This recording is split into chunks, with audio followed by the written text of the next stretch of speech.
Okay, hiya.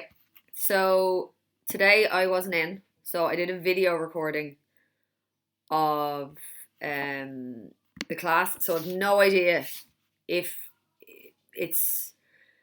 I don't know, right? I don't know if they've seen it. I don't know if they were taken to somewhere at Wi-Fi. I have no idea. Okay, so I have done in the video, which I'll send you on. I've done the solutions to these two questions, which was their homework for today, and then I gave them more homework on solving linear equations, which is the start of Algebra 2.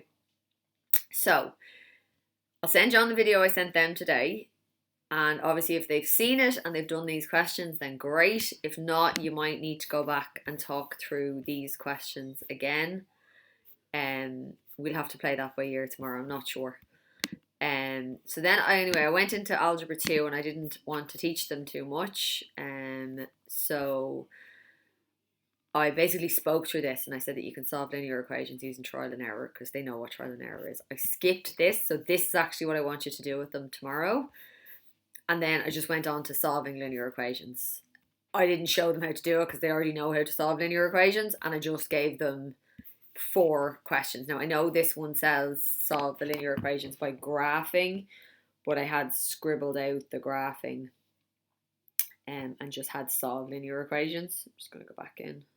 I think it kind of moved in the homework section for some reason. Right, so I just want to go through this quickly just so we're kind of doing it in the same way. So solving linear equations by graphing, I'll rub all this off. But basically, how do you solve a linear equation by graphing? So you always find the solution. I don't need to write it for you. You always find the solution to an equation by finding the root of that equation, and the root of that equation is where the graph crosses the x-axis. So that's where we're going to look. Where the graph crosses the x-axis is the root of the equation, and the root of the equation is essentially you solving that equation, right? So then from the point of view of plotting it, this is how I show them how to plot it. So y equals 2x plus 4. They know, or hopefully they know, they should know this form of the line.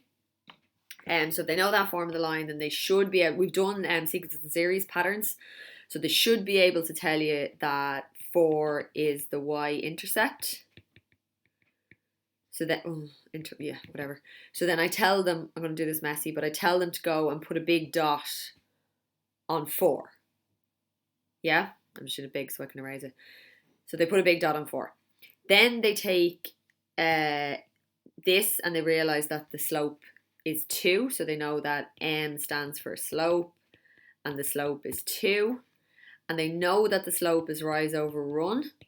So they need it to be a fraction. So they make it a fraction by putting it over 1.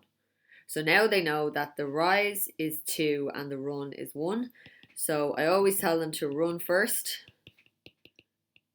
then rise. So you use the y-intercept as your starting point. We're going to run 1, which brings us to here. And then we're going to rise 2, which brings us to here. And then you draw your line through there. You're going to need to extend this line down so that you can find, obviously that's arseways, but you know what I mean.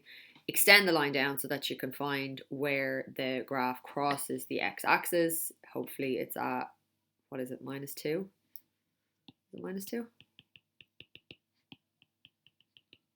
Yeah, x is -2. So yeah, you can get them to sketch that and then get them to verify it algebraically.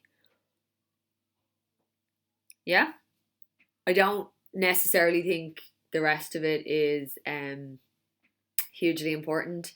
Explain the significance of the x-intercept. The x-intercept is the root, and the root is where you find the solution to the equation, essentially. So the x-intercept is where y equals 0, and where y equals 0 is where you find the root and all that. Use a graphical approach to solve 2x plus 4 equals 2.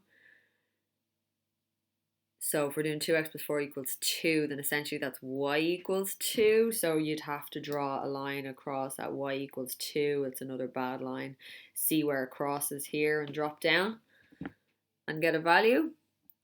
And then use your graph to solve 2x plus 4 equals 3x plus 3. So that's where you'd take your 3x plus 3 and then sketch that in the same way. So that would be like starting at 3. Your slope is 3 over 1. So you'd run 1 and you'd rise 1, 2, 3. All right. So then you draw, there's straight line tools on OneNote to be able to draw, and then you're looking for where they're equal, so where they cross over. It should be equivalent to, what is it, x equal 1. So use your graph to solve. So you can get the coordinates, but just noting that given x is the variable, that when you're solving for x, so that they would, if they write the coordinates down, they actually take out the x coordinate as they're solving, because we're solving for x. Does that all make sense? So yeah, that's basically, it's the graphing bit. Now, depending obviously on what they got done yesterday. Hope that's okay.